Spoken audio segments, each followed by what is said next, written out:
están todos ustedes? Iniciamos aquí hoy con la primera mesa de opinión de Antioquia. Muchas gracias por acompañarnos. Hoy estamos con María Andrea Botero y con José Fernando Gil, a quienes les doy una cordial bienvenida. Y con nuestra invitada, porque hoy vamos a arrancar con contenido bastante interesante. La senadora María Fernanda Cabal. ¿Cómo está usted? Muy bien, Nacho. Oiga, ya lleva con ¿cuánto? Va a estar como 2 o 3 días aquí en Antioquia. Además, yo me amaño mucho. ¿Y eso por qué? Primero, la cultura. Tengo mucha afinidad. A mí me encanta la gente camelladora, que sale adelante. Esta es una ciudad muy bella.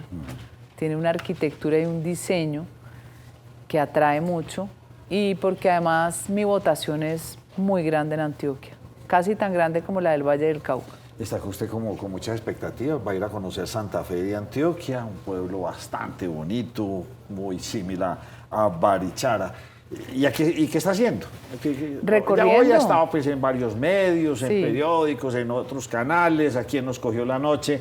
Está hablándole a los medios, está entendiendo la situación. ¿Qué está haciendo?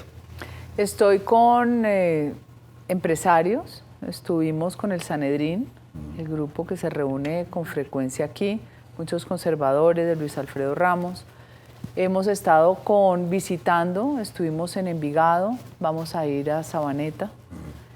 Y todo ese recorrido alrededor es recogiendo los que fueron candidatos y los que hoy son ediles y concejales. Nosotros tenemos que seguir fortaleciendo la estructura de cara a las elecciones que se vienen. ¿Y todo esto es para la consulta interna? ¿O usted va a estar, A ver, o usted va a ser candidata con o sin consulta? Pues si es la voluntad de Dios y la de Uribe. ¿Pero usted quiere participar de la consulta o no? ¿Cómo O sea, así? ¿está dispuesta o no está dispuesta a participar? Pero, ¿qué entendés vos por consulta? Pues, lo del Pues Centro uno Democrático. entiende que en el Centro Democrático va a salir un candidato fruto de una consulta interna. Pero es que no hay método de consulta todavía. Encuestas no van, Sí. porque las encuestas no fueron confiables la vez pasada. Convención, yo pienso que no, porque no hay organizadas ni siquiera las bases de datos de militantes. Somos un partido con mucha militancia sin credencial, ¿sí? A mí personalmente me gusta que la gente vote. Yo prefiero la consulta pública abierta el día de las elecciones de Congreso, como la hacen todos los partidos. Y no es esperar mucho tiempo aquí hasta esas elecciones del Congreso. Estamos hablando de marzo, Sí, es primera muy vuelta largo. en mayo. ¿O usted qué piensa? Pero Pero usted está así haciendo sean- la tarea, está trabajando, ¿sí o no? Pero no esperar Sí, para que después a ver. no pase lo que uno no quiere que pase, porque usted quiere ser la candidata.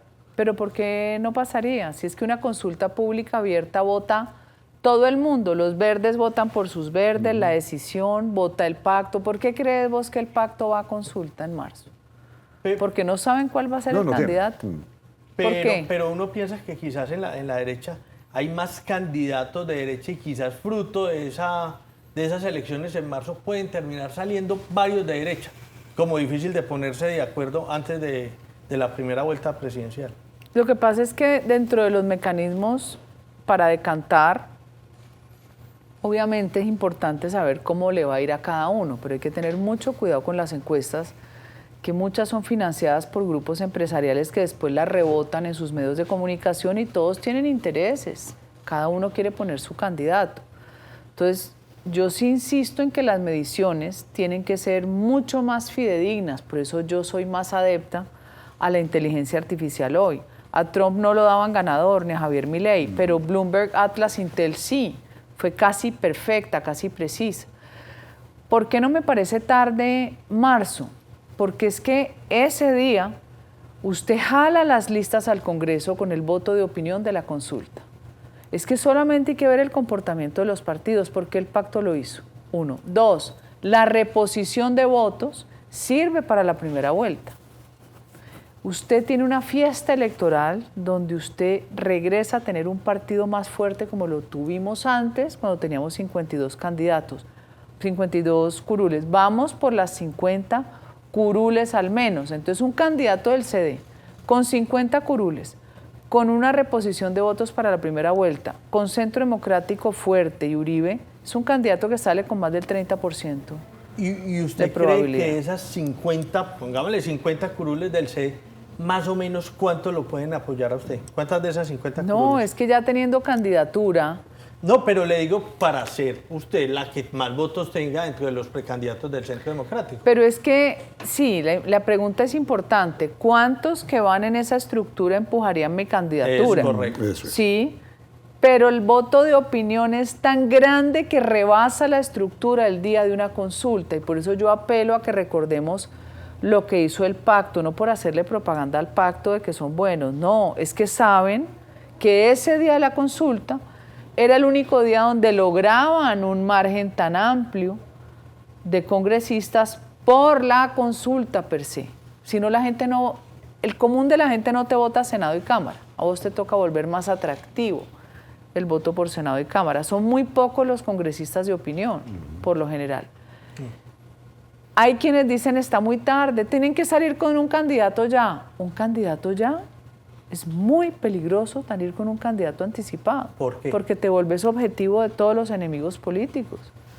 Muy peligroso, o sea, mañana pueden salirte investigaciones de donde sea.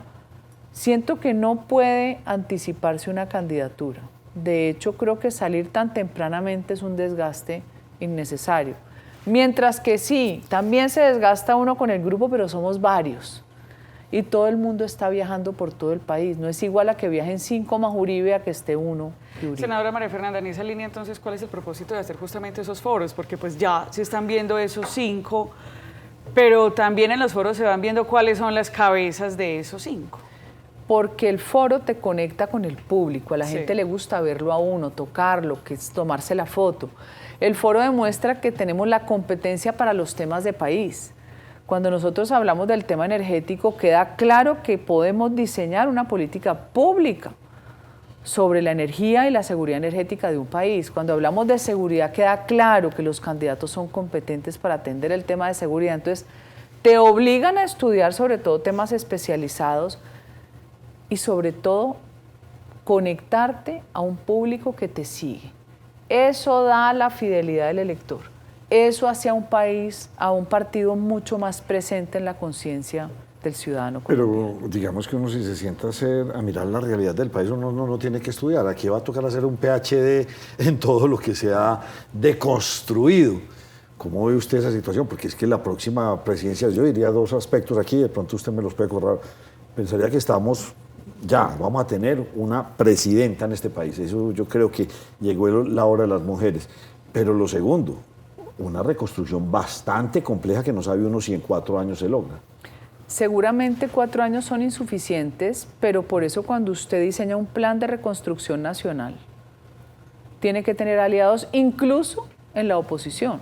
Habrá los que nunca se alíen porque siempre quieren estar estirando piedras. E incluso estando en el gobierno se tiran piedras a sí mismos, como se dice, se escupen para arriba y les cae en la cara. Sí. O sea, este gobierno quisiera seguir siendo oposición porque son incompetentes. Entonces, ¿en qué nos podemos poner de acuerdo en una mayoría? En esos puntos hay que trabajar con más velocidad. En lo que no nos podamos poner de acuerdo con adversarios opositores, lo vamos a hacer con el resto de la gente que sabe que lo primero que usted tiene que hacer es recomponer la seguridad. Si usted no recompone la fuerza pública, usted no tiene cómo defender este país. No tiene Esa sería la cómo. urgencia manifiesta del La próximo urgencia gobierno. manifiesta es recomponer la fuerza pública, restituir a los mejores que echaron, porque usted va a tener una Colombia desintegrada. Catatumbo, República Independiente, el Cauca, República Independiente, Nariño, Putumayo, no cabe la coca y todo eso es consecuencia del Acuerdo de La Habana y la complacencia con la criminalidad. María Andrea.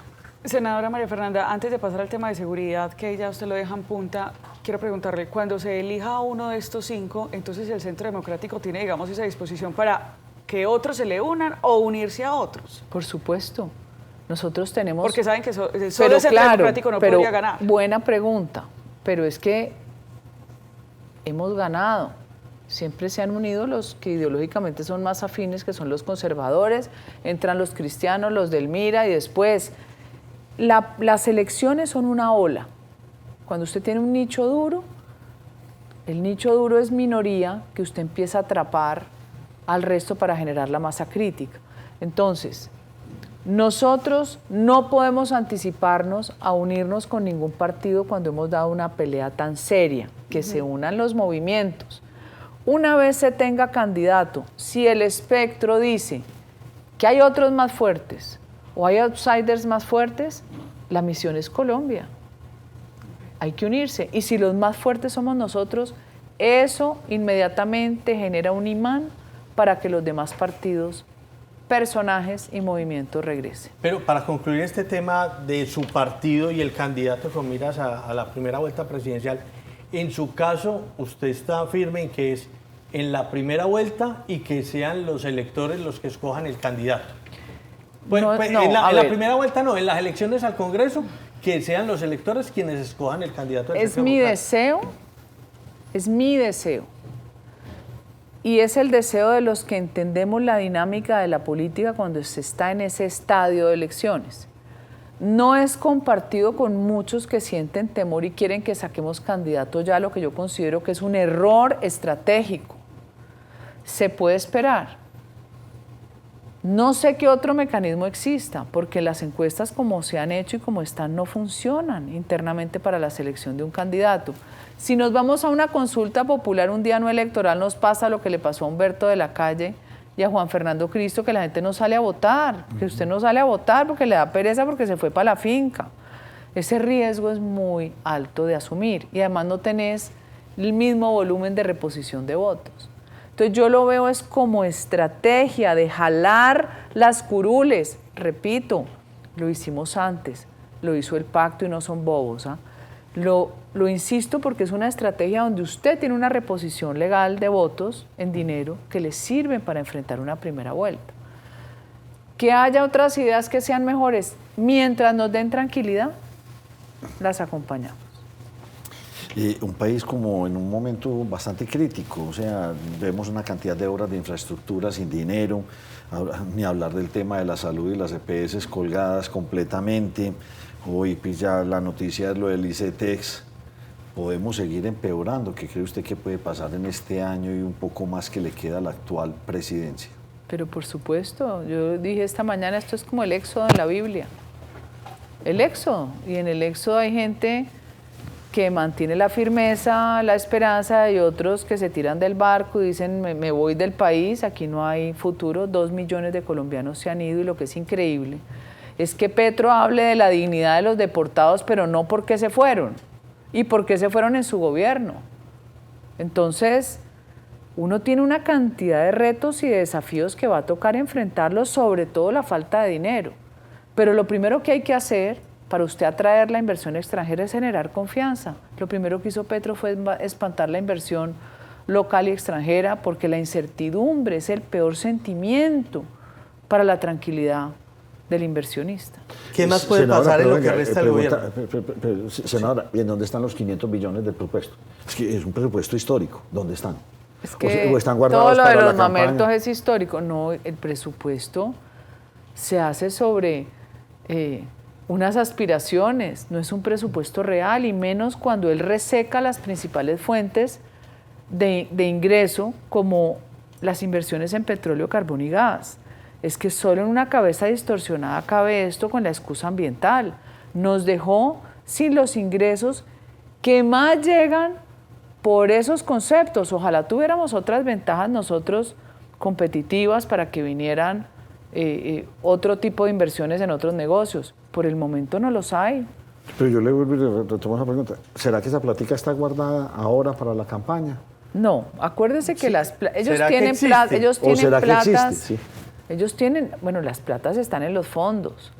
Lo que pasa es que lo que no se ejecute, no es cierto que yo pueda hacer lo que me dé la gana. Eso vuelve al Tesoro y tienen que volver nuevamente con el plan que se va a hacer anual. No es tan fácil. No es tan fácil. Por eso la unidad de gestión del riesgo era la matriz. Y no entiendo por qué la Fiscalía no ha querido investigar más allá de lo de los camiones de La Guajira. Allá se robaron mucho más dinero de lo que hay. Entonces eso necesitan todas estas entidades, especialmente las asistenciales, que es donde no hay control, porque donde llega la asistencia a los pobres, no hay control. Esa es la mejor caja menor de los corruptos. No sé si usted lo tiene en la cabeza, veo que ya nombraron a nuevo director de la ANI.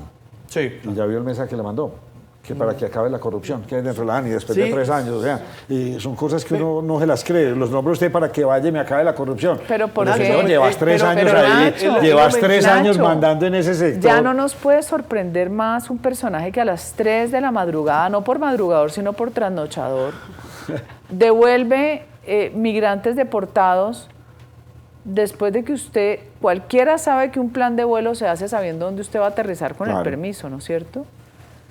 ¿Qué más se puede esperar de él si publica las coordenadas de una operación militar? O sea, estamos frente a un depredador que no solo se hace daño a sí mismo, porque él es su peor enemigo, no solo acabó la izquierda, como lo dijo en el Consejo de Ministros, no solo es desleal porque cacheteó y echó a sus mejores alfiles, y lo que les ha dicho es que sus amigos son Benedetti y Laura.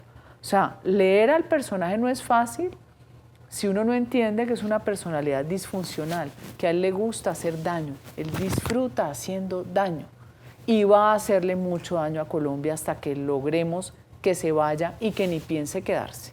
¿Usted cómo entiende el perfil psicológico de Gustavo Petro? ¿Cómo lo define? Claro, él es un psicópata narcisista. Es perfecta la caracterización. Es narcisista, es megalómano, el mundo gira alrededor de él, es mitómano. Él construye un universo paralelo.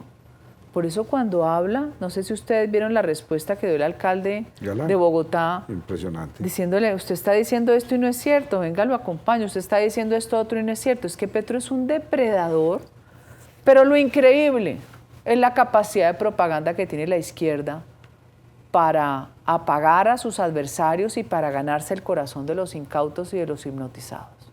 Eso sí deberíamos averiguarlo, porque ahí sí tienen ellos un clic sobre las historias emotivas que invitan al elector a creer en ellos, pero que después electos acaban con todo el mundo. Y cada vez más gobernadores y alcaldes de muchas ciudades respondiéndole. No diga eso, que eso no es así. No diga lo otro, que no es así. Lo vimos ahora en esa Cumbre reunión. con la gobernadora del Huila. Sí, lo hizo muy bien. Menos teoría. Y venga, abre mi hora y media, pero ya se va a ir cuando lo necesitamos. Muy impactante. No, esa el situación. megalómano, el mundo gira alrededor de él. Él es Nerón con la lira mientras se quema Roma. Ay, María Andrea. Senadora, usted siempre ha hablado mucho acerca de las fuerzas militares y lo importante que es apoyarlos y los ha exaltado.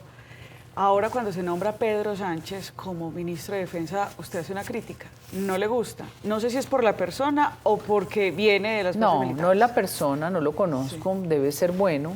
Tengo amigos que son de su mismo curso, pero los civiles no entendemos la jerarquía de las fuerzas militares. Entonces nos parece que sí, que puede volverse civil, así como todo bacaneado.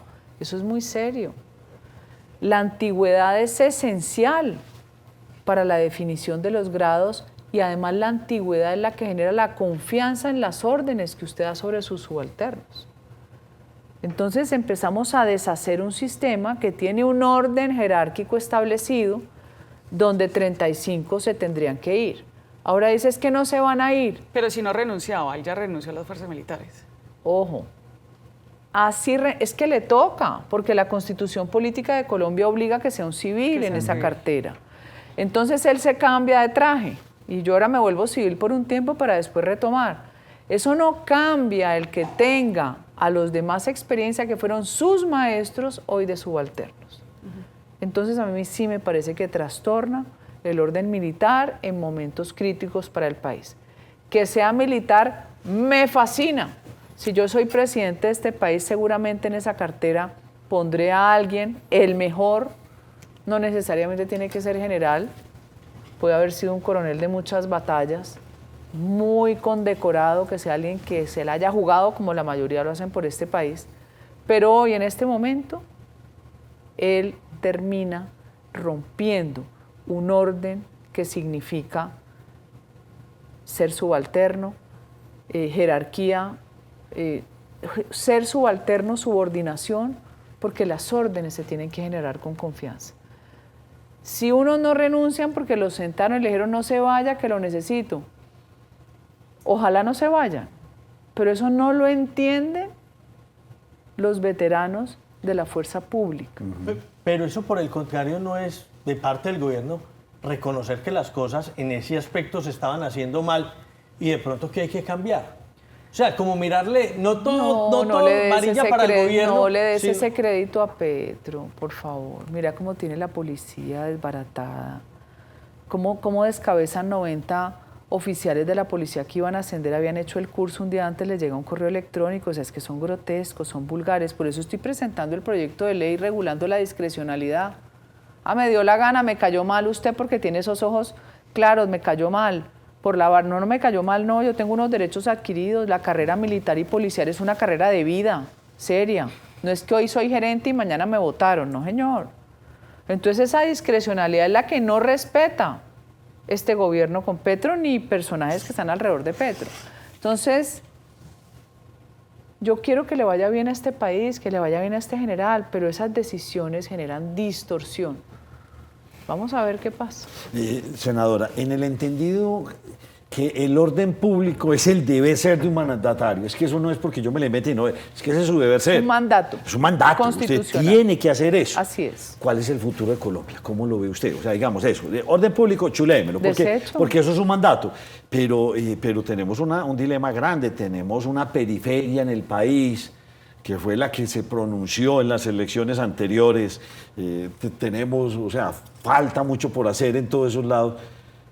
¿Qué podemos hacer? ¿Cuál es el futuro de Colombia? ¿Cuál es el que usted ve? Uno se la tiene que jugar con la fórmula de la autonomía, lo que ha defendido el gobernador de Antioquia, el Sistema General de Participación. Hay que generar una norma clara. ¿Por qué? Porque no es posible que el sistema centralista genere desarrollo en un país de regiones. Muy bien. Por eso le toca al pobre alcalde o al gobernador irse a mendigar y si el gobierno no lo quiere, pues se vuelve con las manos vacías. Y el alcalde y gobernador corrupto, sometido a la corrupción, termina en la triangulación de las platas que se bajan del nivel central, robándoselas con el contratista. El nivel central no puede decidir el destino de unas regiones que son tan determinadas. Nosotros somos distintos regionalmente y tenemos necesidades diferentes.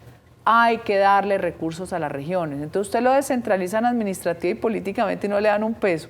Pobres gobernadores, son miserables, con unos impuestos todos arcaicos, antitécnicos.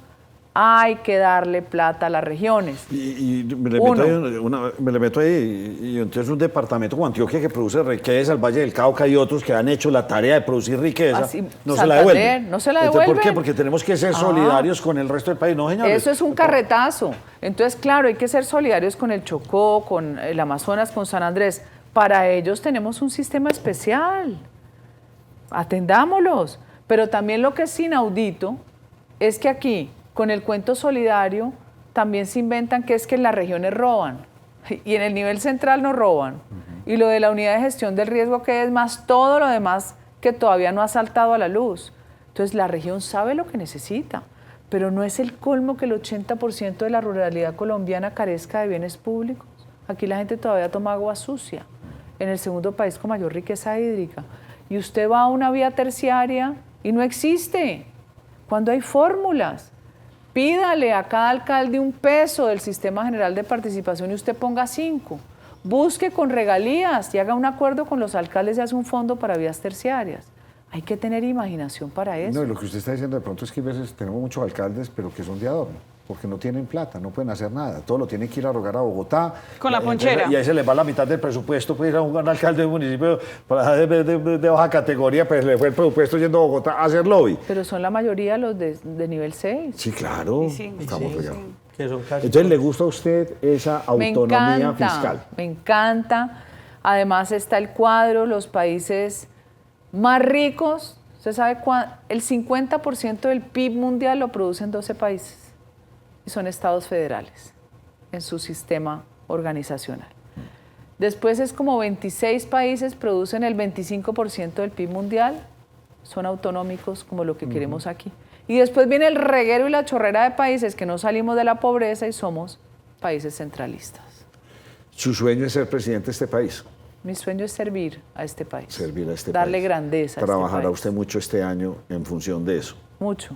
Estando en la Mucho, región. además quiero la gente, me duele la pobreza, me da rabia que un país con todas las posibilidades siga teniendo estas vicisitudes que uno creía superadas, un país violento, sí, tenemos una tradición que tenemos que llegar algún día a controlar.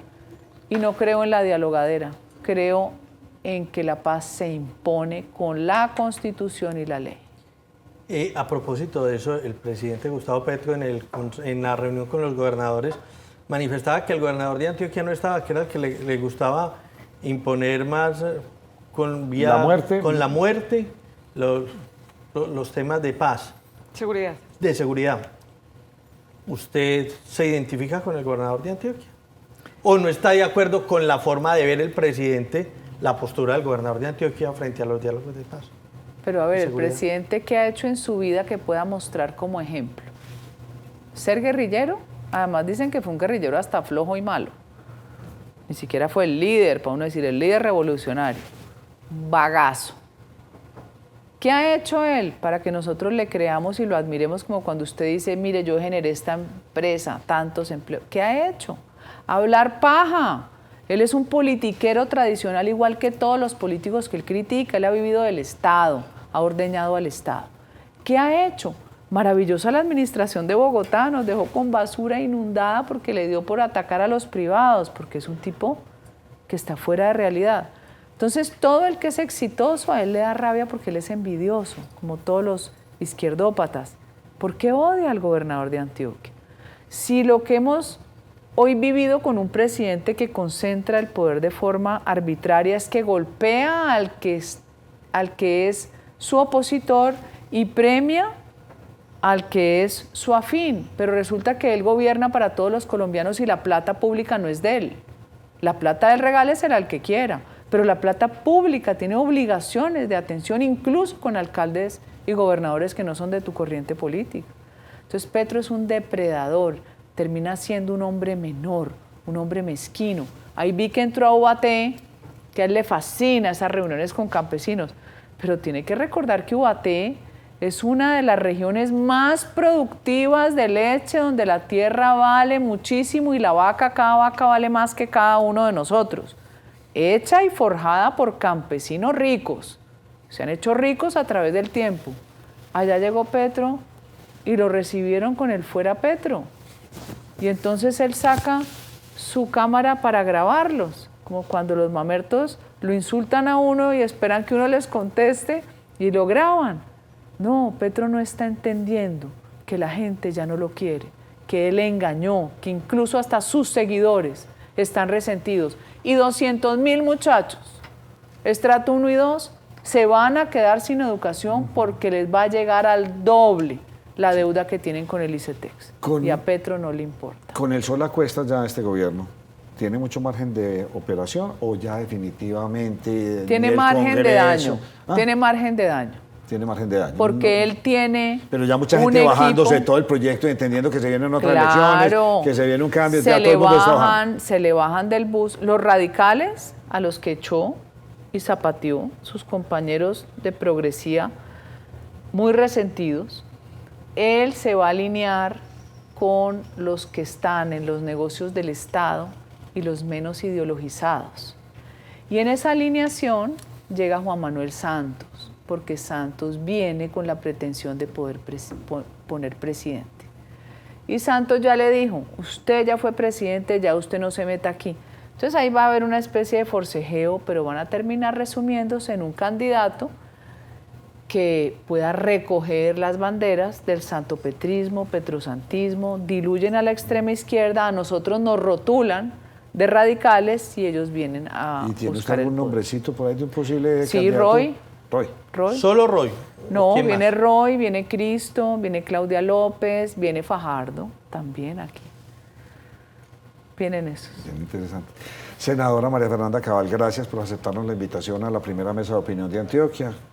La esperaremos siempre que venga por acá para que hablemos de estos temas de país. Muchas gracias. Gracias a ustedes y por este programa que sé que ustedes han sido muy exitosos.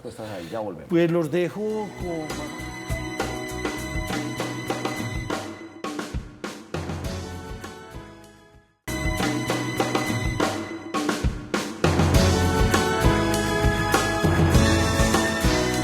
bien, y continuamos en la primera mesa de opinión de Antioquia y saludamos al senador Miguel Uribe Turbay. ¿Cómo me le va? Nacho, un saludo especial a usted, a todo el equipo y a toda la audiencia. Gracias por la invitación. Caminando fuertemente el país. Total, llevo recorriéndolo muchos años, pero en esta etapa, hablando con los ciudadanos y viendo el abandono y el malestar que hay con un gobierno, pero además el optimismo de sacarlo adelante. ¿Para qué? ¿Para qué esta caminada? Si tenemos entendido en esta mesa que lo que vamos a hacer, lo que hay tentativamente es que José, en las elecciones a Cámara y Senado, ahí hacer de pronto una votación para que salga el candidato, una consulta para que salga el del CD. No es muy temprano. No, todo lo contrario. No, yo estoy recorriendo el país con el absoluto convencimiento de ser el próximo presidente de Colombia. Sí. Y por supuesto, tengo que lograr ser elegido dentro del partido, que espero yo la elección sea lo más rápido posible. Eso es lo que está pidiendo la militancia del partido, el país. No es real que vaya a ser en las elecciones allá en marzo del año entrante, sino que pueden ser en consulta abierta. No, eso yo creo que está descartado, porque si lo dejáramos para marzo, la escogencia del Centro Democrático, eso tendría dos implicaciones. La primera y la más grave, nos sacaría de cualquier unión. Colombia quiere unión. Hoy, María Andrea, lo que está en juego es el futuro de Colombia, no una candidatura individual, y tenemos que ser generosos. Y en ese sentido tenemos que estar abiertos a la posibilidad de una unión con todos los de un sector que defendamos democracia, iniciativa privada, libertad, etcétera, seguridad. Si nos vamos a marzo, Nacho, se acaba la posibilidad de una alianza con otros sectores, primero. Y segundo, destruiríamos el Congreso, porque el Congreso necesita tener un único candidato para que ese día pues tenga mayor, digamos, participación. Entonces yo creo que eso está descartado. Hay que buscar este año cuándo es el momento. Yo estoy proponiendo, como lo pide la gente, que sea lo más rápido posible, entre mayo y junio máximo, porque entre más rápido sea, primero hay más tiempo para recorrer el país y posicionar el candidato. Segundo, más tiempo hay para construir lazos de unidad con otros sectores afines. Tercero, más tiempo hay para recuperar las heridas o tensiones que pueda haber dentro del partido. Oiga, no, pero espere, déjeme meter aquí la cereza en el postre. Pero María Fernanda Cabal está en desacuerdo con esto. María Fernanda Cabal quiere que vaya que esa consulta se haga en marzo. Entonces ya empezamos a ver ahí... ¿Cómo se van a poner de acuerdo? ¿Cómo se van a poner de acuerdo? Y que se abra con voto de opinión. Pero aquí hay dos cosas. La primera es que ella efectivamente está de desacuerdo que se escoja rápido. Pero aquí yo creo que hay que reaccionar de acuerdo a lo que quiere la gente, los ciudadanos, la militancia del partido. Las bases del partido quieren que se escoja rápido, no tarde. Y segundo, la inmensa mayoría del país lo que quiere es unidad. No podemos ir en contra de eso. Es decir, pretender elegir al candidato del Centro Democrático en la consulta de marzo es no hacer parte de la unidad. Yo pregunto, ¿Colombia querrá eso? No. Segundo, está prácticamente descartado porque llegar allá, ya dije, no solamente nos deja por fuera, sino además le hace daño a las listas del Congreso. En ese sentido habrá que buscar cómo ponernos de acuerdo, José. Y lo que es cierto es que empieza una discusión sobre tiempos y mecanismos. Ahora, yo creo que debe ser lo más rápido posible como quiere la mayoría de la gente. Y segundo, tiene que ser un mecanismo que dé transparencia. Todos queremos eso. Y lo que podría terminar siendo también es una encuesta. ¿Por qué encuesta y no consulta? Porque la consulta en el año 2025 tiene dos problemas, o tres. El primero es vinculante para llegar a primera vuelta, Nacho. Es decir, si el Centro Democrático hiciera una consulta en el 2025, obligaría también a no unirnos y a llegar a primera vuelta. Segundo problema, cuesta entre 200 y 300 mil millones, José. Pregunto yo, ¿estamos dispuestos a pagar eso como colombianos cuando el país no tiene plata para atender a los ciudadanos más pobres? Y tercero, en una votación en frío puede haber muy pocos votos, entonces tampoco le conviene políticamente al partido. Entonces yo no veo que, no es que me guste o no, a mí me da lo mismo, yo estoy listo a competir en cualquiera, pero no veo que sea oportuno, ni posible, ni viable hacer una consulta. Conclusión, debemos buscar los mecanismos para hacer una encuesta transparente, por supuesto, con las encuestadoras que sean. A mí me da lo mismo. Yo, si estoy aspirando a la presidencia, Nacho, de alguna manera, no me puede dar miedo el proceso interno. Confía en el proceso que se elija. Claro, y además yo he dicho que yo he asumido la precandidatura del Centro Democrático como con, digamos, dos criterios. El primero, respeto total. Respeto a mis compañeras candidatas, al partido, en general en la contienda. Y el segundo, disciplina. Yo voy a coger las reglas del partido, ¿cómo no hacerlo? Eso es lo que quiere el país, porque insisto, lo que está en juego es Colombia, no una candidatura individual. ¿Sostiene ella que tener un candidato tan pronto permitiría tener un candidato que sea muy fácilmente atacable, con tanta anticipación?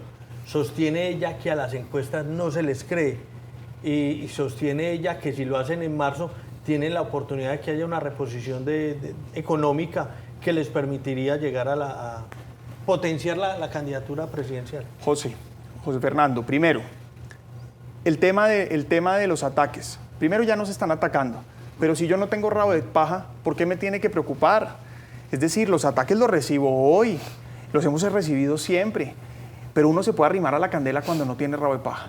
Y es por eso que yo tengo la absoluta determinación que entre más rápido escojamos, con más contundencia tenemos la oportunidad de llegar. Porque además ya se adelantó la elección. Hoy tenemos un montón de candidatos haciendo política y nosotros prácticamente con un grillete sin poder entrar a la contienda. Ayer ya lanzaron a Vargas Lleras. Bueno, por ejemplo. Lo segundo, usted dice, el segundo argumento que usted dio fue... Uno son los ataques, otro que no le crea las encuestas. Segundo, no las lo digo yo, encuestas. lo dice ella. No, de acuerdo. Segundo, las encuestas. Mire, yo también veo el riesgo con las encuestas y entiendo las dudas sobre las encuestas, pero lo cierto es que no veo otros mecanismos posibles. Insisto, no es que yo quiera, es que por los argumentos que aquí he planteado veo que termina siendo el camino que puede ayudar a dirimir esta elección. Pero lo cierto es que sí se puede buscar mitigar esos riesgos de dudas. Por ejemplo, todas las encuestas pueden ser presenciales. Segundo, todas deben ser grabadas, georreferenciadas, y tenemos que tener acceso a los informes. O sea, corregir el error que tuvieron en la vez pasada, donde quedaron muy cuestionadas esas encuestas. Pues Nacho, yo no estuve en ese momento, pero tengo usted entendido no que no hubo errores. Hubo un malestar, malestar. Pero errores no, según entiendo, esas fueron las reglas que aceptaron en su momento todos los candidatos. Perfecto. Que no les gustó el resultado final ya es otro problema. Sí. Pero el punto aquí es que podemos buscar todo lo que dé la mayor transparencia. Es que yo también quiero que sea transparente, todos queremos. Entonces sí entiendo las dudas sobre las encuestas, pero también sé que podemos tomar todos los correctivos posibles. Y frente al último argumento de la reposición de votos, lo que nosotros tenemos que llegar es con un candidato a esa consulta de marzo con otros sectores para empujar la lista al Congreso, que va a ser fundamental. Los colombianos no pueden perder de vista que el Congreso hoy más que nunca es importante, ya lo vimos. Necesitamos que el Centro Democrático sea la primera votación, entonces empujar la lista del Centro Democrático y participar en una consulta donde daría reposición. Si ese fuera el argumento, igual vamos a participar en una consulta, pero la consulta no puede ser entre nosotros, debe ser con otros sectores para unir, ojalá ganar en primera vuelta y garantizar sacar a este gobierno. Permítame, le hago la última que tiene referencia con ella, porque la entrevista es con usted y no con ella. Ella dice que el Centro Democrático tiene más o menos unos 50 congresistas. Eventualmente, ¿usted cree que esos 50 congresistas que tiene el Centro Democrático, hoy a usted cuántos lo están apoyando? El Centro Democrático tiene 28 congresistas. O podría tener potencial. Dijo lo contrario, de que potencialmente en las próximas elecciones llegará a 50. No. Yo le hablo de hoy. Hoy el Centro Democrático tiene 28 congresistas. Y yo no voy a entrar aquí porque la idea tampoco es generar un malestar entre nosotros como precandidatos. Sí. Pero la inmensa mayoría de la bancada ve con buenos ojos la participación, mi campaña y nuestra campaña. Pero el punto central es que usted acaba de dar en el punto. Nosotros no podemos hacer una lista al Congreso con 2 candidatos a la presidencia o 5 candidatos a la presidencia, porque eso empieza a generar tensiones. Usted casi que con esa pregunta me está dando la razón. Entre más rápido escojamos, más fácil es construir las listas al Congreso y más unidad va a haber. Entonces, yo insisto, yo estoy detrás de escoger una fórmula que le dé la posibilidad a Álvaro Uribe, al Centro Democrático y a Colombia de tener un presidente que defiende la democracia, la libertad, la iniciativa privada y la seguridad. Y lo que yo propongo aquí es que asumamos un proceso transparente, pero que además responda a la petición de los colombianos. Insisto, las bases del partido, la bancada del partido y la mayoría de los colombianos que quieren candidatos rápido. Y lo que usted está diciendo en el fondo es, y eso se podría prestar para uno poder hacer alianzas a futuro y llegar con un candidato mucho más consolidado a esa elección. Claro, Nacho. Ahora, yo lo que pienso es que las alianzas se irán construyendo en el tiempo y que el momento de estar disponible para hacerlas es la consulta interpartidista en marzo, el mismo día de la elección, la que ganó Fico, la que ganó en su momento Petro a Francia, la que ganó Iván Duque a Marta Lucía y Alejandro Ordóñez. Esa es en la que tenemos que participar. Ahora, ¿con quién hacerlo? Bueno, esa será la discusión del camino, en donde yo sí creo, la mayoría de la coalición tiene que ser con personas, pues evidentemente que representen una nueva forma de hacer política, una política moderna, cero corrupción, cero petrismo. María Andrea. Senador, el presidente Gustavo Petro le envió una carta a los presidentes de las Cortes justamente para poderse reunir con ellos. ¿Qué buscaría en esta reunión? ¿Qué aproximación hace usted justamente a esa intención? Pero ya sabemos que el de la Corte Constitucional dijo, no, yo no voy a ir por allá. Es evidente que el presidente Petro ha tenido toda serie de desplantes con la rama judicial, pero no solo desplantes, ataques, ha sido agresivo, ha descalificado las decisiones, toda aquella decisión que no le conviene la descalifica y la cuestiona. Y en ese orden de ideas, yo creo que las Cortes ven el riesgo institucional que representa esa actitud. Ahora, Petro debe estar digamos, con el propósito, debe estar buscando resarcir de alguna manera ese daño y buscar construir un escenario, diría yo, apropiado, indicado para las propuestas que vienen. Recordemos que Petro tiene en el tintero una constituyente. Ojo, ha dejado de hablar de ella, pero la tenía en el tintero y la tiene en el tintero. Y sus congresistas están promoviendo la reelección. Entonces, ese riesgo sigue latente. Esa puede ser un tema de conversación. Segundo, los decretos de conmoción interior y todo este tipo de decretos que después tienen un control de constitucionalidad.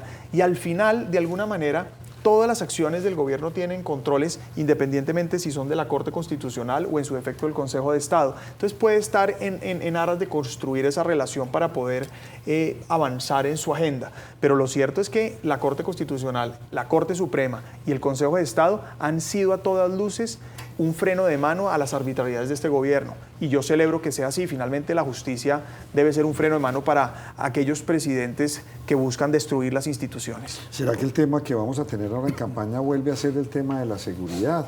¿Volvemos a retomar? ¿O cuál es esa propuesta disruptiva que vamos a tener o que va a tener usted como candidato para el país? Porque ya sabemos, la seguridad en el país está descompuesta, su máxima expresión. ¿Será ese el caballito de batalla? Es la prioridad, Nacho. Pero es la prioridad porque estamos viendo hoy un país muy parecido a ese pasado al que no queremos regresar. Miren, los que hemos vivido el dolor de la guerra y el dolor de la muerte no queremos volverlo a vivir. Y yo no estoy dispuesto a resignarme a vivir gobernados por el terror. En el Chocó hoy se están suicidando niños y jóvenes para no ser reclutados. Por primera vez en la historia, lo dice la gobernadora del Chocó, el Chocó está tomado por el ELN. No se puede transitar por las vías sin pipetas y banderas de este grupo criminal. El Catatumbo, 55.000 desplazados, eso no lo habíamos visto nunca. Cúcuta. El Bajo Cauca, Cúcuta, el atentado ahora terrorista en Cúcuta, los ataques en drones en Popayán, el Bajo Cauca antioqueño totalmente perdido. Senador, pero eso ya lo sabemos y todo el pueblo colombiano lo sabe. Sí. Por eso es el tema central. A mis hijos, por ejemplo, que están jóvenes, no les tocó esa época de la violencia. Sí, pero les está tocando esta. Sí, les está tocando esta, pero no juntan la una con la otra. ¿Cuál es esa otra propuesta? ¿Cuál es el futuro de este país? Porque nos quedamos hablando de seguridad. ¿Cuál es esa propuesta que de pronto usted está entendiendo? Hombre, tenemos una periferia de este país que hizo un llamado de atención muy grande en las anteriores elecciones. ¿Cuál es el deber ser y el mandato constitucional? El presidente tiene que trabajar en eso, lo tiene que hacer. ¿Y cuál es el futuro? Nacho, usted me pregunta cuál es el tema central. El tema central se llama seguridad. Sus hijos no habrán vivido la violencia de los años 90, pero están viviendo esta. Y sin seguridad no hay nada. El único camino para la paz es seguridad. Y la seguridad física y jurídica es lo que genera confianza para que haya inversión. E inversión es el único camino para poder reducir la pobreza, porque la mejor política social es el trabajo. Si queremos acabar la pobreza en Colombia, solo hay un camino, el crecimiento económico.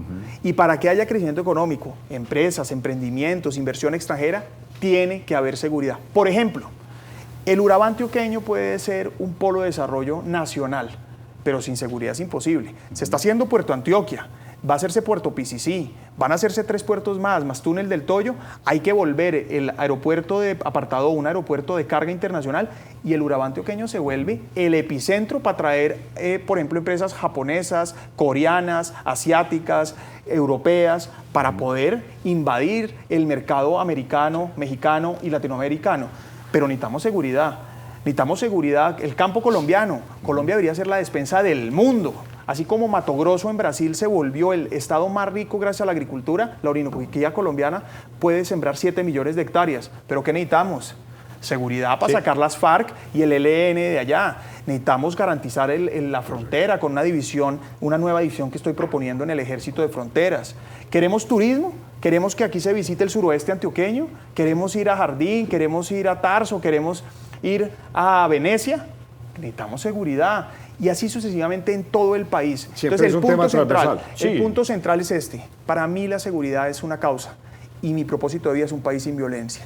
Pero estoy seguro que con una base de seguridad física y jurídica generamos las oportunidades que queremos a través de la atracción de inversión.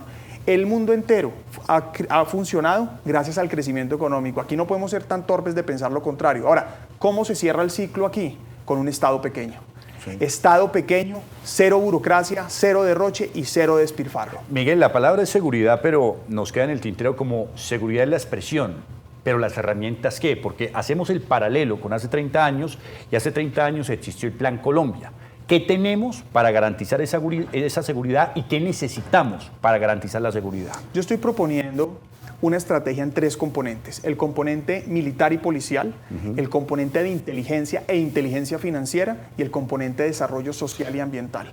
Porque para estabilizar las zonas se necesita el componente social. Nosotros no podemos pretender que la seguridad solamente es el control represivo del Estado. Pero sin duda, si no desplegamos la fuerza del Estado, es imposible lograrlo. Entonces necesitamos fortalecer todas las capacidades del Ejército y de la Policía. Para eso he propuesto primero reincorporar a los mejores hombres y mujeres oficiales y suboficiales que este gobierno ha sacado por capricho o por persecución política, sin afectar la carrera de los activos. Segundo, invertir la plata que sea necesaria en las capacidades. Claro que vamos a buscar un nuevo Plan Colombia. Yo particularmente tuve el placer de ser invitado a la posesión del nuevo presidente de los Estados Unidos. Durante meses ya he venido construyendo una relación con los congresistas, tanto del Partido Republicano como Demócrata, con el propósito de recuperar la inversión en materia de seguridad, y podemos ser un aliado de Estados Unidos en migración y drogas. Tenemos que restablecer las relaciones con Israel y con las agencias de inteligencia que este gobierno ha destruido. Tenemos que trabajar en inteligencia financiera. Por ejemplo, tenemos una herramienta poderosísima que es la UIAF, la Unidad de Información y Análisis Financiero, para identificar transacciones de lavado de activos, transacciones internacionales, flujo de pago de la cadena de narcotráfico. Sabemos dónde están y dónde los podemos coger. Hay que trabajar con eso. Y por último, hay que combatir el narcotráfico. Y conmigo vuelve la aspersión de glifosato. Hoy tenemos 300.000 hectáreas de coca. Hay que combatirlas. Pero ojo, con el programa más ambicioso de sustitución de cultivos. Donde hubo una mata de coca, va a haber una mata de cacao, una palma, una mata de plátano, una mata de café, de limón Tahití, de aguacate Hass, porque no podemos resignarnos a que sea el narcotráfico el que gobierna el país. 2 preguntas. ¿Cómo reincorporar a esos hombres que salieron de la fuerza en calidad de asesores? ¿De qué? La primera. Y la segunda, el presidente de la República en la reunión con gobernadores estigmatizó al gobernador de Antioquia por la manera en la que afronta la seguridad, según el presidente, asociándola con muertos. ¿Qué opina usted al respecto? Pues que es paradójico que los que han sido asesinos hablen de paz y acusen a quienes hemos estado en la legalidad de violentos. Es esa la historia que nos quieren contar, quieren reescribir el pasado y no lo podemos permitir. Es que es histórico el momento que estamos viviendo. Tenemos que ganar porque aquí estamos enfrentando el socialismo contra la libertad, estamos enfrentando la impunidad contra la seguridad. Y yo insisto, la paz no es impunidad y la seguridad no es guerra. La seguridad no implica represión, la seguridad no implica más violencia. Así que todo mi apoyo y solidaridad con el gobernador de Antioquia. Tengo que confesar que cuando vi la respuesta del gobernador rápidamente le escribí al gobernador felicitándolo, porque la verdad es que esos son los pantalones y la valentía que se necesita para enfrentar a estos gobiernos. Segundo, yo estoy hablando de reincorporar a oficiales y suboficiales a la fuerza pública, sin afectar la carrera de los activos y buscando muy especialmente quiénes realmente deben ser reincorporados. Y los demás que consideremos que su formación, su experiencia y su capacidad es importante, los vamos a traer como asesores o al Ministerio de Defensa o al Ministerio del Interior. Pero lo cierto es que no vamos a desaprovechar esa experiencia. Y también felicitó a Galán por la respuesta. También. Sí, porque le salida con datos. O sea, Bogotá no iba a estar en cero de agua. Bogotá, el metro se va al mismo tiempo por arriba o por debajo. A Galán para hacer. Sí. A Galán no lo escribí, pero me gustó su respuesta. Ah, bueno, perfecto. Venga. La verdad es que así se enfrenta esto. Dato mata relato. Mire, antes de darle paso a María Andrea, me quedo siempre con la incógnita y con una duda muy grande. Siempre, y lo digo muchas veces, ustedes lo saben en esta mesa, vivimos preocupadísimos desde lo político de lo que sale del país. Y siempre es recurrente la misma respuesta, el narcotráfico, el narcotráfico. Pero es que ahora estamos viendo otra mafia de la misma dimensión, el contrabando. Es un cáncer que tiene en este país. Y como que no tenemos una política de decir, hombre, vamos a ver, ¿cuántas armas están entrando a este país de contrabando? ¿Cuánto contrabando contra los industriales? Y como que nunca ha sido un derrotero. Preocupados es por lo que nos dicen los gringos que tenemos que combatir y nosotros no combatimos lo otro. ¿Qué va a hacer? Lo que sale, pero no por lo que entra. No. Sí, por lo que sale y no por lo que entra. Y nunca ha sido una política estatal. Al revés, no. Primero, combatir el narcotráfico no es por los gringos, es porque es el combustible de la guerra. Y segundo, la minería ilegal. Sí. Aquí nosotros estamos produciendo el 60% de lo que se produce en oro es ilegal. Gravísimo. Gravísimo, y está financiando incluso. ¿Y cuántos tenis y cuántas camisetas de contrabando? Allá voy. ¿Cuánto contrabando está entrando y no lo hemos tenido en la mira? Ningún gobierno lo ha tenido. No, para allá vamos. Sí. Para no ir muy lejos, el gobierno anterior en evasión logró recuperar 12 billones, pero el punto en anterior... evasión, pero no en el ingreso. Pero el punto es, claro que se puede, y hoy se estima que el contrabando pueden ser 90 billones de pesos. De eso, claro que vamos a ir por eso. Y eso implica, primero, cambiar aduanas. Probablemente dividir la DIAN, es decir, la Dirección de Impuestos, con aduanas. Hay que tener especialización en aduanas, pero además tenemos que nombrar gente buena. ¿Cómo es posible que aquí Petro le esté dando a Roy Barreras las aduanas de Buenaventura y Cali? ¿Para qué son? Porque además la gente a veces no une, pero lo que entra por Buenaventura, ¿para dónde sigue? Para Cali. Entonces la necesidad de tener las dos aduanas, en este caso, pues tiene una razón evidente, y es poder facilitar este tipo de actividades. Pasa lo mismo en la costa cuando se piden estas entidades. Eso no lo vamos a permitir. Y no perdamos de vista que este gobierno lo está haciendo, pero entre otras por un agravante, porque es patrocinado y financiado por contrabandistas, el peor de todos. Y además, para rematar, este gobierno parece haber sido cómplice en la fuga de este señor Papá Pitufo a España. Pero le tengo que decir, yo estoy listo para enfrentar todos los delitos, pero además recuperar la plata que le corresponde al Estado. El contrabando no es otra cosa que un robo directo al Estado y a los colombianos. Vamos por esa plata también. María Andrea. Senador, dos cositas pequeñas. Una, ¿por qué no le gustó el nombramiento del nuevo ministro de Defensa, el señor Sánchez, Pedro Sánchez? Y lo otro, Armando Benedetti le ha estado tocando la puerta a algunos congresistas para que se reúnan con él. ¿Ya le tocó la puerta a usted? No, a mí no me ha llamado y no creo que me vaya a llamar. Pero lo cierto es que aquí podrán llamar a los congresistas que sea, pero la gente ya no come entero. Los colombianos ya saben, primero, el riesgo que representa este gobierno y la complicidad de muchos congresistas. Y a esos hay que castigarlos en las urnas. Segundo, Estados Unidos también está detrás. Esos congresistas ya tienen miedo de que les quiten la visa. Tienen miedo de ver un gobierno que no está dispuesto a permitir la complicidad con el crimen. Es que el problema de este gobierno es que este gobierno es cómplice del lavado de activos, del narcotráfico, del contrabando. Entonces aquí hay un riesgo de los congresistas que lo apoyan. Segundo, yo respeto a todos los generales de la patria, a todos. Y creo que han prestado un servicio invaluable, son años de servicio. Pero lo cierto es que el nombramiento del general Pedro Sánchez, recientemente ascendido, pues genera una complejidad y complica la situación en la fuerza pública. Primero, porque de encima de él hay 30 generales con mayor antigüedad. Y la línea de mando, la jerarquía en la fuerza militar está absolutamente relacionada con la antigüedad. Es gracias a eso que nosotros tenemos además unas fuerzas militares absolutamente subordinadas a la Constitución, porque hay jerarquía, porque hay mando, porque hay una subordinación a la ley, al Estado de Derecho. Cuando empiezan a darse estos cambios, pues primero empieza a haber incertidumbre. ¿Y aquí qué puede pasar? Por un lado, si se van los 30 generales que son más antiguos que el nuevo ministro de Defensa, hay un problema grandísimo. ¿Cuál? Que se pierde una capacidad estratégica de la fuerza pública. Pero si se quedan, no solo es un mal mensaje del presidente Petro, otro mensaje malo a la fuerza pública, sino también puede haber dificultades en la línea de mando. Conclusión, no era conveniente. Pero al final yo los quiero invitar a que no nos centremos en el nombramiento del ministro de Defensa. Aquí no importa quién sea el ministro de Defensa. El comandante en jefe de las fuerzas militares es Gustavo Petro. Y a Gustavo Petro no le interesa combatir la criminalidad. El mayor responsable de la violencia que hoy estamos viviendo es el presidente Petro. Pero qué pena hacer una pregunta que ya hice, pero ¿por qué darle varilla en todo a Petro? Aunque yo considero que hay Mal que bien él está reconociendo que en el tema de seguridad las cosas se están haciendo mal, y nombrar una persona que viene de las fuerzas militares es reconocer que las cosas se están haciendo mal y que sobre el final del gobierno van a cambiar. Primero, no van a cambiar, porque insisto, el problema de fondo es que Petro fue elegido y apoyado por los criminales en Colombia.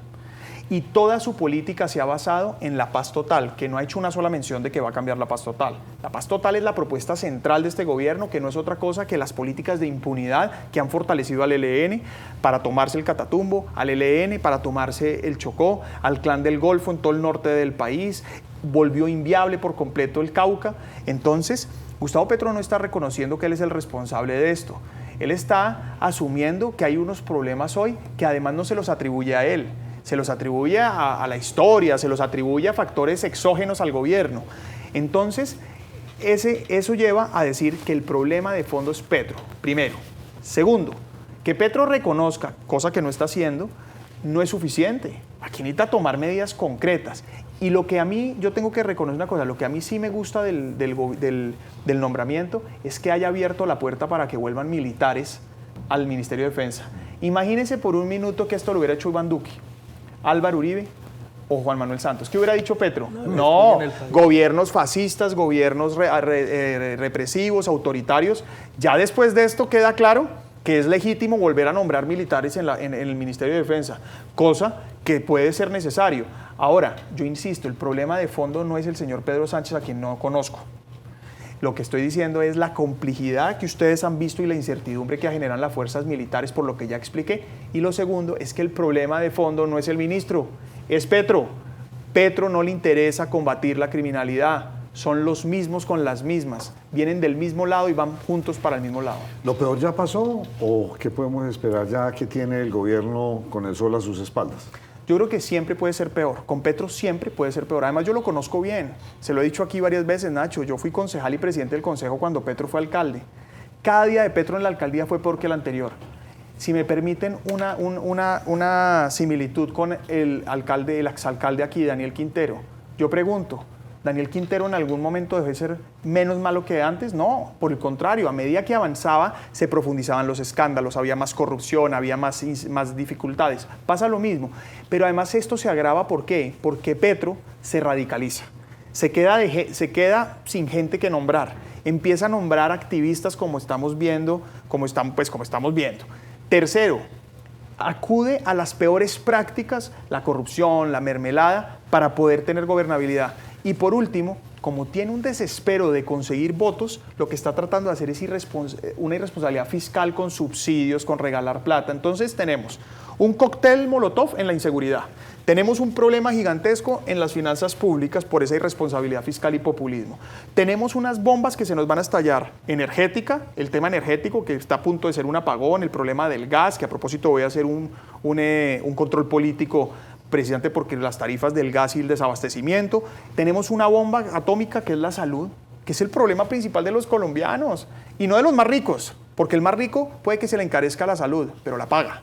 El problema son todos los colombianos que no tienen otra posibilidad diferente que depender del régimen subsidiado, que antes era uno de los mejores del mundo, hoy empieza a tener unos problemas que se notan.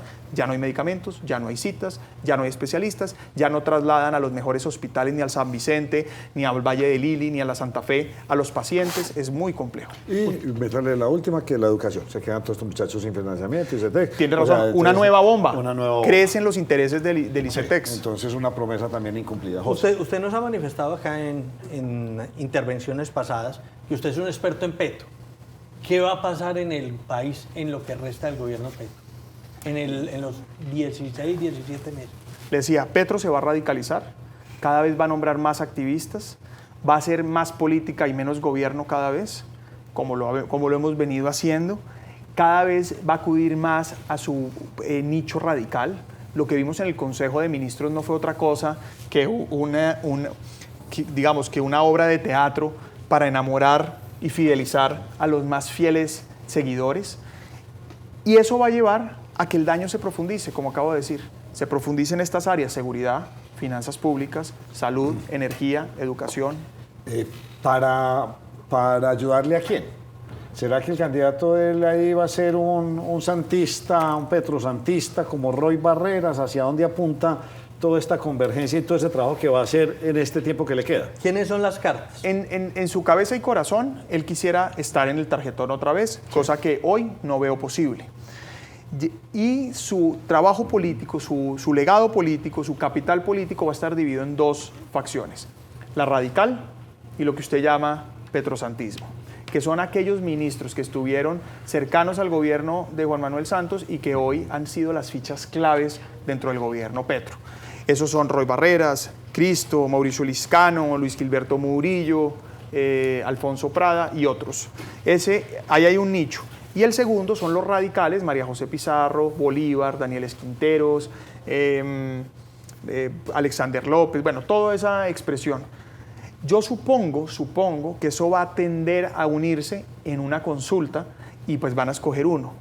Si a mí me tocara escoger, va a salir alguien del ala radical de Petro, porque Petro no va a renunciar a ese ánimo, diría yo, revolucionario marxista. De cambiar que el está país. haciendo. Entonces, cambiar el país, imagínese, lo cambió, Entonces, podemos tener pero lo una cambió para mal. causa. Entonces, ahí, por ahí, Corcho, Susana Mohamed, por ahí puede ser. Ahora, hablando de cambio, José, el cambio que merece el país es el que nosotros queremos ofrecer. Porque es que este diagnóstico, y tiene razón Nacho, hay que dejárselo a los periódicos, hay que dejárselo a los noticieros. Aquí yo he venido a proponer una solución y lo estoy haciendo. Con la claridad y concreción que les he venido hablando de seguridad, les puedo hablar de todos los temas. Porque lo cierto es que Colombia necesita un gerente, necesita una persona que esté dispuesto a estar rodeada de las mejores personas, con prácticas sanas, pero además con cero escándalos de corrupción. Pero ¿usted no cree que el próximo presidente la va a tener absolutamente complicada, al menos en ese primer año, 2 años, en la recomposición económica? Es que vamos a llegar con un déficit, y esto está patas arriba, las finanzas Así va a ser. está gravísimo. Entonces se van a perder 2 años, yo diría que 2, porque es que mientras uno llega, detecta, organiza, vuelve, pone el que es, ahí se van 2 años, dura la tiene la próxima presidencia. Yo creo que se van 2 años si el que llega a aprender.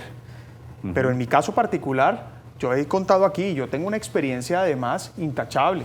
No solo fui concejal y presidente del consejo, fui secretario de gobierno, tuve a cargo 3 billones de pesos, hice parte del equipo que acabó el Bronx, que contrató el metro que estamos hoy defendiendo de Petro, fui candidato a la alcaldía, soy hoy el senador más votado. Es decir, y estoy preparando un plan concreto. No para comenzar el 7 de agosto cuando me posesione, sino para comenzar el día siguiente a que me elija. Ese día, después de elegirme, viajo a Washington a trabajar el nuevo Plan Colombia. Ese mismo día empiezo a trabajar con los generales con los que vamos a recuperar este país, con la fuerza pública, con los oficiales, con los suboficiales. Es decir, claro, se pierde tiempo si uno llega a aprender, pero el punto aquí es que Álvaro Uribe le dio la vuelta al país en 1 año, en el 2002. En 1 año le vamos a dar la vuelta. No va a ser fácil, eso sí, como usted dice, pero lo vamos a hacer. Vamos a reducir el tamaño del Estado, vamos a acabar el Ministerio de la Igualdad, vamos a reducir las OPS que este gobierno ha entregado para hacer politiquería, vamos a fusionar entidades, vamos a acabar duplicidad de funciones de las entidades para reducir costos, vamos a buscar focalizar recursos en grandes agendas y no despilfarrarlo en pequeños proyectos que a nadie beneficia. Eso va a ser fundamental para reducir la incertidumbre en las finanzas públicas. Y lo más importante, el camino para tener más ingresos no es más impuestos, es más ingresos estimulando la economía. Breve respuesta porque se tiene que ir, por allí ya nos están acosando y su agenda no complicada. No, Usted yo viene aquí me con quedo, eso sí. No, yo sé, pero por Es allí más- la jefe nos dice que... Venga, senador, usted viene con cierta frecuencia a Medellín, me imagino que va a Barranquilla, Pereira, Manizales.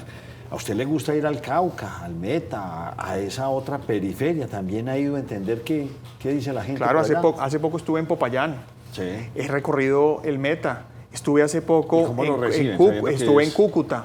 Estuve en Cúcuta hace poco y estuvimos hablando con los desplazados del Catatumbo, estuvimos en Tibú, he estado no solamente en Valledupar, sino en Aguachica, en Ocaña. Es decir, claro que recorro el país. He estado en Quibdó, en Ismina. El punto es, ¿cómo me reciben? pues evidentemente los colombianos están cansados, por no decir mamados, de lo que estamos viviendo, y lo que ven es la esperanza en un tipo de gobierno diferente. Porque además yo estoy convencido de que en lo que nos tenemos que enfocar es en el futuro, y yo represento el futuro. Creo que Colombia tiene futuro y es el futuro que estoy invitando a los colombianos a construir. A mí me pregunta usted, ahora cuando entré, o me preguntan en la calle, ¿cómo ve las cosas? Yo digo, difíciles, pero soy optimista.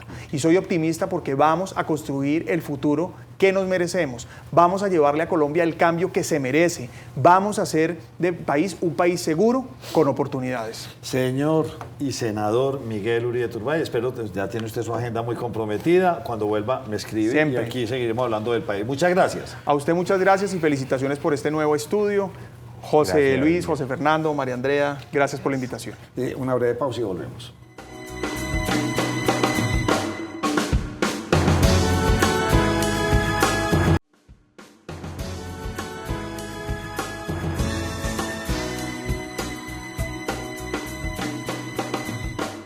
Mi reflexión de esta semana es la urgencia de que no haya más trabas, ni trámites, ni permisos que hacen agotador la vida del empresario, del microempresario o del ciudadano. En lugar de estar petrificados como hemos estado hasta este momento, llegó el momento de construir con ideas que permitan lograr unidad y esperanza. Desde la academia, una primera idea es cómo crecer al 6 o al 7%. Hay muchos caminos, pero una parte de esos caminos pasa necesariamente por eliminar tantos trámites, permisos, certificaciones, autenticaciones, trabas que le hacen la vida difícil, como ya lo dije, al tendero o al microempresario. En el 2026, el nuevo gobierno tendrá una oportunidad única, y esa oportunidad arranca primero con desregular. Hasta este momento, Colombia cada año crea 7.000 nuevas leyes, decretos, resoluciones, circulares, 20 por cada día, cosa que no es para nada normal, que no se compara, entre otras, además, con ninguno de los países del mundo. Necesitamos de pronto adoptar medidas que, como el Reino Unido o como Canadá, se adoptaron hace algunos años. Esas medidas como el one in, two out, una ley entra, dos salen, dos se eliminan. Pero en Colombia eso no es suficiente. Hay que lograr simplificar al máximo el INVIMA y cambiarlo para que los trámites en el INVIMA no duren años, sino semanas. Hay que avanzar también en permitir que las empresas tengan declaraciones semestralizadas que unifiquen impuestos, más allá del régimen simple. Hay que lograr que el ICA realmente facilite el comercio internacional, no complique tanto las exportaciones como las importaciones. No podemos seguir cobrando por autenticaciones que perfectamente se podrían validar digitalmente. Hay que avanzar a que las superintendencias no sigan entorpeciendo con sus decisiones la vida de empresarios.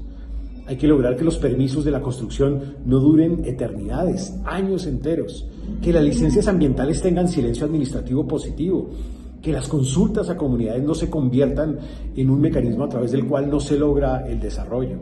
Que el registro de proponentes no sea un costo adicional, como lo es hoy en día. Que no haya una inflación de reglamentos técnicos. Que permitamos la actualización del RUT sin filas y sin trámites. Eso no significa de ninguna manera eliminar mecanismos esenciales de control. Eso lo que significa, en el fondo, es que haya un mejor control ex post. Y de esto hay ejemplos ya en el mundo, lo que está haciendo Elon Musk en los Estados Unidos o lo que ya ha hecho el Ministerio de la Desregulación en Argentina, que ha venido reduciendo casi que a la mitad los ministerios, disminuyendo 10% el empleo público. Creo que llegó el momento de hacerlo. Y llegó el momento de hacerlo como una primera propuesta para liberar al país de la esclavitud de los trámites y de las trabas, que no pueden convertirse en un camino de normalidad.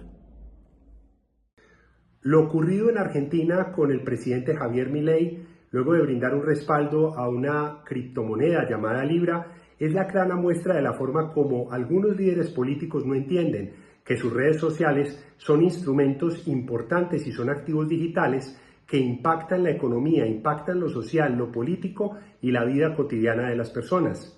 El respaldo del presidente argentino a este emprendimiento, como él mismo lo llamó en sus disculpas, pues desató una polémica por la forma a través de la cual se dio este desfalco o esta crisis financiera con esta criptomoneda en el mercado y lo que esto supondría para muchas decisiones que pudiera estar tomando el mandatario en materia económica para el país austral. Es cierto que desde la llegada de Milei se ha visto un gran impulso a partir de su eslogan de "Viva la libertad, carajo". Sin embargo, la economía ha repuntado, pero decisiones como estas afectan la imagen y la reputación de este gobernante, que es una marca sin lugar a dudas en América Latina, dentro de los libertarios.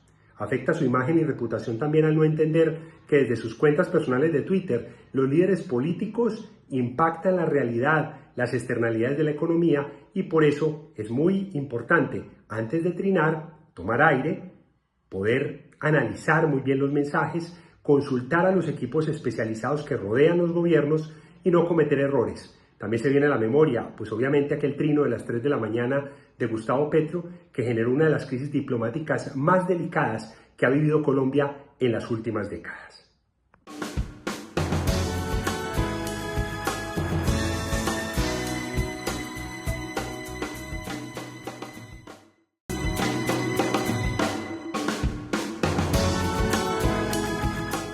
Continuamos en Nos Cogió la Noche.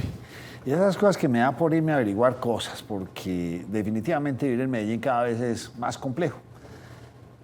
Y es que uno dormir con frío es muy rico. Y sería, pues uno como decir que no se está desarrollando todo el Alto de Palmas. Un vivero cerquita de Medellín, rico, sin peaje, y uno vivir con calidad de vida, con aire puro. Una zona que se está desarrollando, pero espectacular. Y resulta que me encontré un proyecto que se llama Krato, con K, K-R-A-T-O, Krato. Y me puse aquí a ver de qué se trataba esto y traje a Mateo Castrillón, al gerente de proyectos. Mateo, ¿cómo vas? Nacho, muy bien, ¿y vos? Bien, hombre. Entonces yo llego y subo Palmas, paso Indiana y giro a mano derecha, a mano izquierda que me fuera para el aeropuerto. Así es. Y ahí subo un poquitico y casi que en ese planito donde hay una curva, ahí va a estar Krato. Toda esa curva justo después de la Escuela de Ingeniería, que es el desarrollo más importante que tenemos en esta zona de Alto de Palmas, se está desarrollando un proyecto del cual hacemos parte, que es Alto, que es una ciudad planeada desde cero. Y nosotros somos uno de los proyectos inmobiliarios que están dentro de Alto. ¿Qué es planear una ciudad desde cero? Porque cuando usted me dice, entonces yo me imagino una cosa gigante. ¿Qué es eso?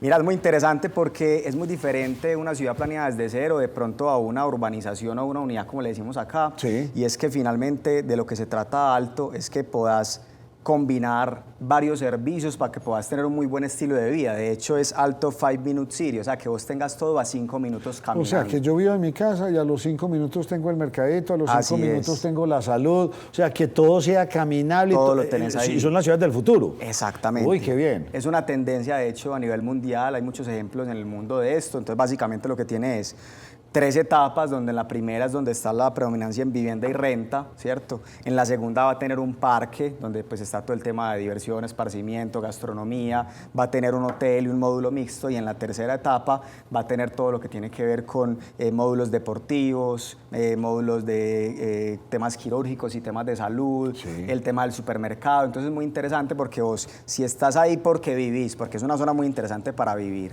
o estás visitando Colombia por negocios, porque te estás haciendo una intervención quirúrgica, pues lo puedes solucionar todo sin tener que coger un carro. Además que estás muy bien conectado con el aeropuerto y con Medellín. No, total, estás en la mitad. Oíste, pero una pregunta ahí bien interesante, pero ¿es un proyecto de mucho terreno? O sea, ¿o esto es una tierra chiquita, grande? No, es un proyecto que tiene realmente una extensión bien grande, que por eso se desarrolla en etapas y por eso tiene incluso varios proyectos en la primera etapa de vivienda. Son 9 proyectos, nosotros somos uno de esos proyectos. Son 9 proyectos de vivienda. Dentro de esa misma ciudad que es Alto.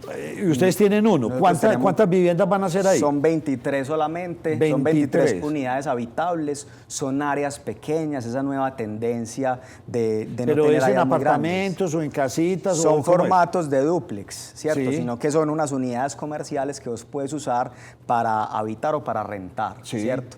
Entonces tenemos 23 unidades en un módulo que son 2 torres de 4 pisos, ahí tenemos los 23 apartamentos, apartamentos. Sí. Tenés áreas desde 37 hasta 82 metros cuadrados. Tenés dúplex, por ejemplo, con jacuzzi y barbecue en la terraza. Es lo que estamos viendo ahí en esa imagen. Lo estamos viendo, Esas son ahí las dos- está viendo, la estamos- exactamente. belleza, hombre. Entonces mira que tiene un diseño Oye, realmente. a mí me gustó el último, el último está pero bien es bueno. espectacular. ¿Y el último de cuántos metros es? ¿De 86? Hay de 68 y de 82 metros cuadrados. Y son uno, máximo 2 cuarticos, sala, comedor. Exactamente, y tenés todo ahí en una sola unidad. Si te das cuenta, tiene mucho diseño. Aquí tenemos un par de diseñadores muy importantes de la ciudad, David del Valle y Amalia. Ellos ganaron premio Lápiz de Acero 2023 y 2024, y eso es muy importante a la hora de hacer inversiones, porque eso te da una valorización diferencial. No es lo mismo de pronto vos tener un apartamento en una torre donde ahí sean iguales, Sí. a que compres acá, que cada unidad tipológica es diferente. Y entonces, esta es la primera de un montón de unidades habitacionales que se van a hacer en este sector y con todo ese entorno de una ciudad. Exactamente, y lo más interesante es que todos son grupos desarrolladores con mucha experiencia, con muy buen diseño. Entonces casi que vas a estar en un barrio muy exclusivo donde vas a ver pues unos proyectos inmobiliarios muy bonitos. ¿Cuándo arrancan? En este momento ya está en construcción, hay 2 proyectos en construcción, nosotros estamos al 78% de las ventas, arrancamos obra en el segundo semestre, ya a partir del próximo año empiezan a entregarse proyectos de la primera etapa, entonces realmente es una realidad. Si tú vas hoy al proyecto, ya tiene vías, ya tiene iluminación, ya tiene urbanismo, entonces es un proyecto que tiene una característica muy especial, y es que como es una ciudad planeada desde cero, te va a dar la posibilidad de que se valorice. Es una realidad hoy porque ya tiene vías urbanismo, pero no estás comprando algo en un potrero de pronto que es incierto, claro, ¿cierto? claro. Sino que realmente ya le estás viendo la Óigame, forma. ¿no? Qué tan interesante. ¿Y uno cómo puede invertir allá? Mira, es muy sencillo. Nosotros hoy tenemos la posibilidad de que se haga a través de Alianza Fiduciaria, lo tenemos como aliado, pues finalmente vos compras tu matrícula, puedes pagar el 50% del valor de la unidad en 23 meses. Vos puedes proponer ese 50 como te queda fácil, y el otro 50 lo puedes pagar al final contra entrega, bien sea con un crédito comercial, como un leasing, por ejemplo, o con recursos propios. Oiga, vuélvame a poner la imagen. Me gustó el edificio, me gustaron esas 2 torres, y eso que estamos viendo es el render. Así Mira, van a ese quedar. azulito, por ejemplo, la tipología del tercer nivel es muy interesante porque de esos hay de 60 o 70 metros y los desarrollaron en 3 niveles. Entonces es muy, muy interesante porque el primer piso vos te encontrás la zona donde está el baño, una zonita de servicios, en el segundo nivel está el render que he visto donde está la sala, el balcón. Ah, no es de un solo nivel los 60 todos metros. Todos tienen 2 o 3 niveles. No le creo. Eso se llama habitar en espacios cúbicos, y es poder aprovechar cada centímetro o cada metro cúbico que diseñas. Uy. Y otra condición interesante desde el diseño es que el mobiliario está pensado para que vos no tengas que comprar un montón de cosas para la casa, sino te voy a poner un ejemplo. Tenés nichos en la mesa de noche para que pongas tus pertenencias y no tengas que comprar una mesa de noche que te vale plata y te ocupa espacio. Con eso tenemos el diseño para que las personas realmente tengan un espacio que lo compres, y casi que compres un par de sillas y te puedas ir a vivir en él y a usarlo inmediatamente o ponerlo en renta. Bueno, no, ya usted me dejó impactado. Qué maravilla de proyecto, ¿no? Y lo que más me gusta, entonces usted llega a su hábitat y tiene 3 pisos y cada uno es como distinto, entonces no se va a sentir uno como encerrado Así en una cosa es. muy pequeña. Además que estás dentro de la ciudad, entonces Claro. puedes salir, vas al supermercado, vas al parque. Todo caminable. Ay, qué lo Todo mejor. caminable, Qué bueno. así es. Un www donde los puedan encontrar. www.crato.com.co. Recuerden que Crato Crato Investment. es con K y lo tienen. Ahí está, Crato. cratoinvestment.com. Nos van a ver ahí también en las redes, en Instagram. Mateo, lo felicito. De todo Muchas mi gracias. Realmente solo quedan 5 unidades, ha sido un éxito en ventas, solo en 6 meses, 78% vendido. Ya vamos a iniciar obra. gusto. A usted vino a entregarme los restos. ¿Qué? Como es tan exclusivo realmente y un perfil tan interesante para los inversionistas, pues ya se están viendo las últimas unidades. Mateo Castrillón, gracias por haberme Muchas acompañado. gracias, Nacho. A vos.